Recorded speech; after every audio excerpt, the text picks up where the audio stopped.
Hello दोस्तों, मैं हूं रामकिशन प्रजापति और आपका हमारे इस यूट्यूब चैनल में स्वागत है। आज की वीडियो में बात करेंगे कि क्या हमारे लिए एंड्रॉयड टीवी लेना सही विकल्प है और किसके लिए सही है किसके लिए गलत है ये भी जानना जरूरी है, क्योंकि एंड्रॉयड टीवी का परफॉर्मेंस स्मार्ट टीवी के मुकाबले काफ़ी लो रहता है। तो इसीलिए ये वीडियो बनाया जा रहा है ताकि आप लोगों को पता चले और आपको क्लियर हो कि क्या भाई एंड्रॉयड टीवी खरीदें या फिर स्मार्ट टीवी खरीदें किसी दूसरे ब्रांड का या फिर कंपनी का। तो सबसे पहली बात यह है कि एंड्रॉयड टीवी किस कंडीशन में लेनी चाहिए। अगर आप सिर्फ ओटीटी ऐप्स देखना चाहते हो जैसे कि यूट्यूब, प्राइम वीडियो या फिर नेटफ्लिक्स, इस तरह के ओटीटी ऐप्स देखना चाहते हो और नॉर्मली जो है आप यूज करना चाहते हो तो आप एंड्रॉयड टीवी ले सकते हो। अगर आप मल्टीटास्किंग चीज़ें करना चाहते हो जैसे कि उसमें कुछ अलग से ऐप्स डाउनलोड करना चाहते हो या फिर कुछ जो है ब्राउजिंग करना चाहते हो या फिर उसमें कुछ नोटपैड वगैरह यूज करना चाहते हो तो भी आप एंड्रॉयड टीवी ले सकते हो। लेकिन किस कंडीशन में एंड्रॉयड टीवी नहीं लेना चाहिए ये भी जानना जरूरी है।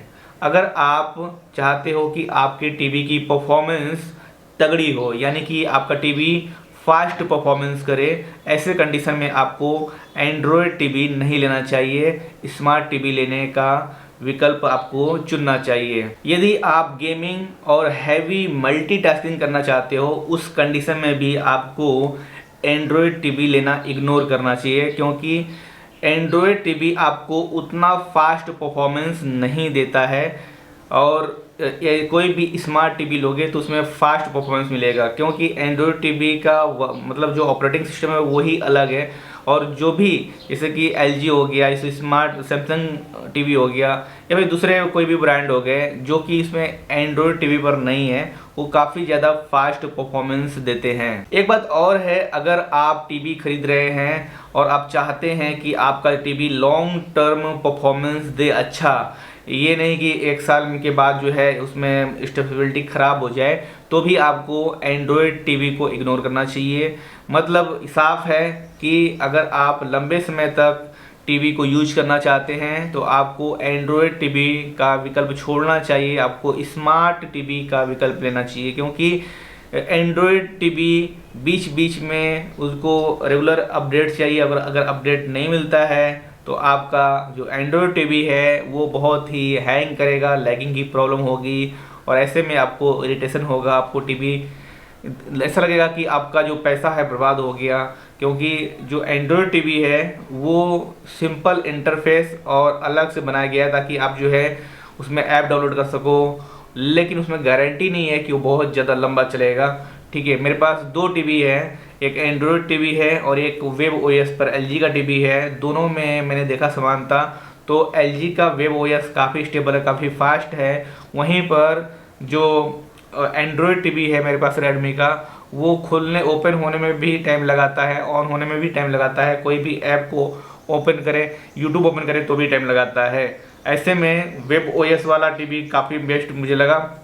तो इसका मतलब ये है कि एंड्रॉयड टीवी का एक अलग पर्सपेक्टिव हो सकता है।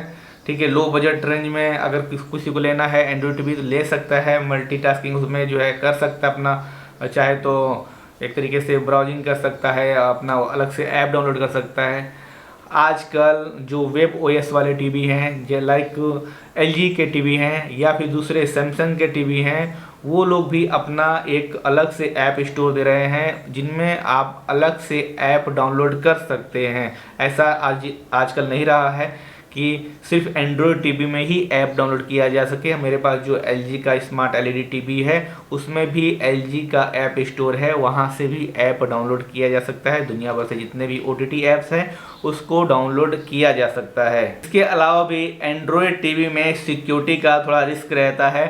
अगर आप अननोन सोर्स से ऐप डाउनलोड करते हैं तो यहाँ पर आपको सिक्योरिटी का खतरा रहता है, आपका डाटा लीक होने के चांस होते हैं, क्योंकि एंड्रॉयड टीवी में आप गूगल अकाउंट वगैरह लॉगिन तो करेंगे ही करेंगे और वही गूगल अकाउंट अगर आपके मोबाइल से लिंक है या फिर वही गूगल अकाउंट आपके मोबाइल फ़ोन में भी है तो डाटा सिंक की वजह से आपका डाटा लीक होने के चांसेस बढ़ जाते हैं। इसलिए भी एंड्रॉयड टीवी एक तरीके से अच्छा विकल्प नहीं हो सकता है। एक बात और है कि एंड्रॉयड टीवी इंटरनेट पर डिपेंडेंट है। अगर आपके घर में इंटरनेट है, यानी कि वाईफाई राउटर है या फिर वाईफाई ब्रॉडबैंड कनेक्शन है, तो एंड्रॉयड टीवी का आप मज़ा ले सकते हैं।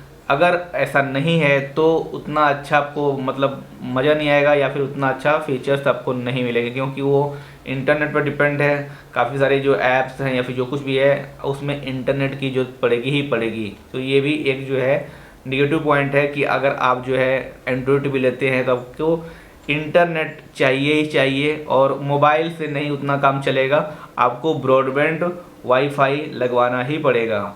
एक बात और है कि स्टोरेज प्रॉब्लम होती है। जब आप एंड्रॉयड टीवी लेते हैं तो वहाँ पर कुछ ही दिनों में जब आप कुछ ऐप वगैरह डाउनलोड करेंगे तो उसमें 8 GB से 16 GB तक का स्टोरेज रहता है और वो जल्दी ही भर जाता है, और जब जल्दी ही भर जाता है तब एंड्रॉयड टीवी जो है वो हैंग करने लगता है, या फिर ऐप जो है ओपन होने में प्रॉब्लम होती है, या फिर स्टोरेज फुल हो जाता है। ये सारी प्रॉब्लम यहाँ पर होना शुरू हो जाता है। लास्ट है सॉफ्टवेयर अपडेट की प्रॉब्लम। कुछ ब्रांड जो है आसानी से सॉफ्टवेयर अपडेट रिलीज नहीं करते।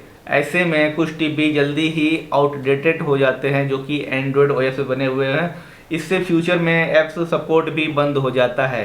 ये सब कई सारे प्रॉब्लम हैं जिसकी वजह से एंड्रॉयड टीवी एक बेहतर विकल्प नहीं होता है कुछ लोगों के लिए।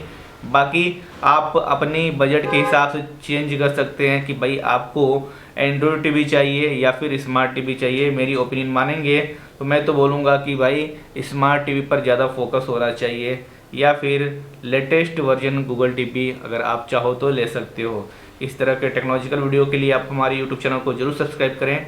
मैं मिलता हूँ किसी नेक्स्ट वीडियो में, तब तक के लिए जय हिंद, वंदे मातरम।